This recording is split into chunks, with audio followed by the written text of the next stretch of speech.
1 Corinthians 7. Now concerning the things whereof ye wrote unto me, it is good for a man not to touch a woman.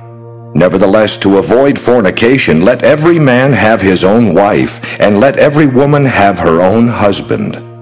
Let the husband render unto the wife due benevolence, and likewise also the wife unto the husband. The wife hath not power of her own body, but the husband. And likewise also the husband hath not power of his own body, but the wife.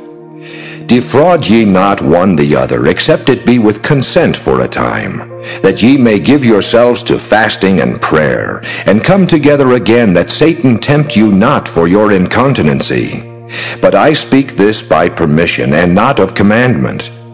For I would that all men were even as I myself. But every man hath his proper gift of God, one after this manner, and another after that.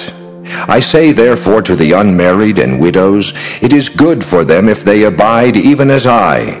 But if they cannot contain, let them marry, for it is better to marry than to burn. And unto the married I command, yet not I, but the Lord, let not the wife depart from her husband. But, and if she depart, let her remain unmarried, or be reconciled to her husband.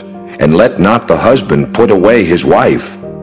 But to the rest speak I, not the Lord. If any brother hath a wife that believeth not, and she be pleased to dwell with him, let him not put her away. And the woman which hath an husband that believeth not, and if he be pleased to dwell with her, let her not leave him. For the unbelieving husband is sanctified by the wife, and the unbelieving wife is sanctified by the husband.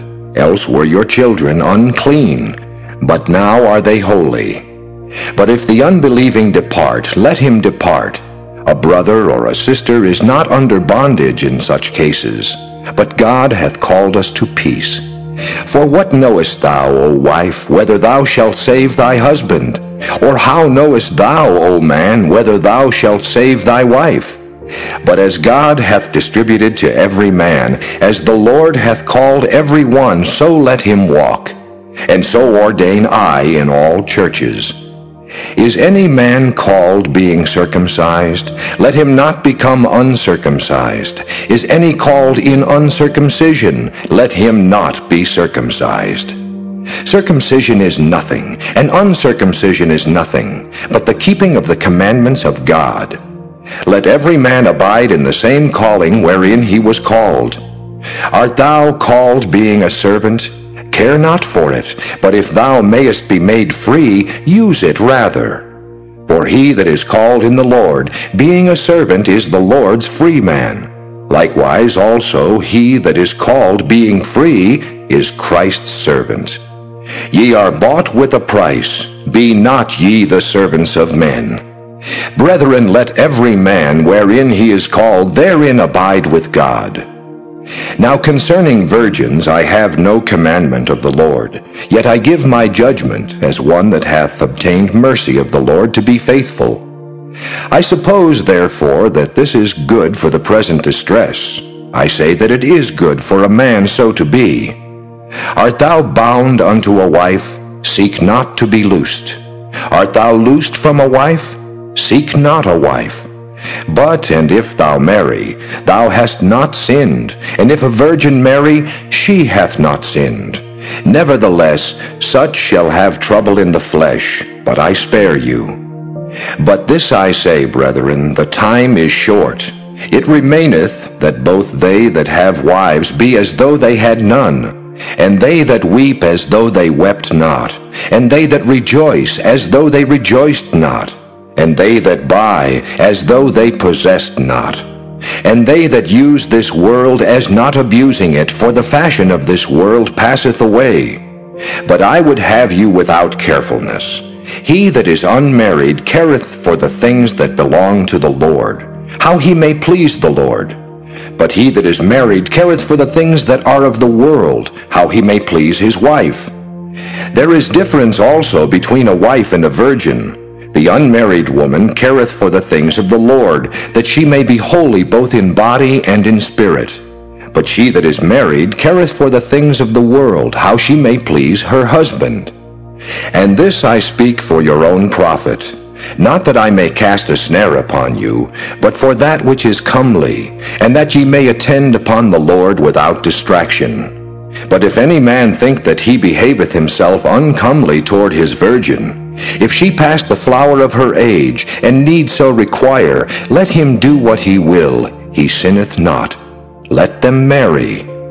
Nevertheless, he that standeth steadfast in his heart, having no necessity, but hath power over his own will, and hath so decreed in his heart that he will keep his virgin, doeth well. So then he that giveth her in marriage doeth well, but he that giveth her not in marriage doeth better. The wife is bound by the law as long as her husband liveth. But if her husband be dead, she is at liberty to be married to whom she will, only in the Lord. But she is happier if she so abide after my judgment, and I think also that I have the Spirit of God. Spirit of God. 1 Corinthians 8. Now as touching things offered unto idols, we know that we all have knowledge. Knowledge puffeth up, but charity edifieth. And if any man think that he knoweth anything, he knoweth nothing yet as he ought to know. But if any man love God, the same is known of him. As concerning therefore the eating of those things that are offered in sacrifice unto idols, we know that an idol is nothing in the world, and that there is none other God but one. For though there be that are called gods, whether in heaven or in earth, as there be gods many and lords many, but to us there is but one God, the Father, of whom are all things, and we in him, and one Lord Jesus Christ, by whom are all things, and we by him. Howbeit there is not in every man that knowledge. For some with conscience of the idol unto this hour eat it as a thing offered unto an idol, and their conscience being weak is defiled. But meat commendeth us not to God. For neither if we eat are we the better, neither if we eat not are we the worse. But take heed lest by any means this liberty of yours become a stumbling block to them that are weak. For if any man see thee, which hast knowledge, sit at meat in the idol's temple, shall not the conscience of him which is weak be emboldened to eat those things which are offered to idols? And through thy knowledge shall the weak brother perish for whom Christ died. But when ye sin so against the brethren, and wound their weak conscience, ye sin against Christ. Wherefore, if meat make my brother to offend, I will eat no flesh while the world standeth, lest I make my brother to offend.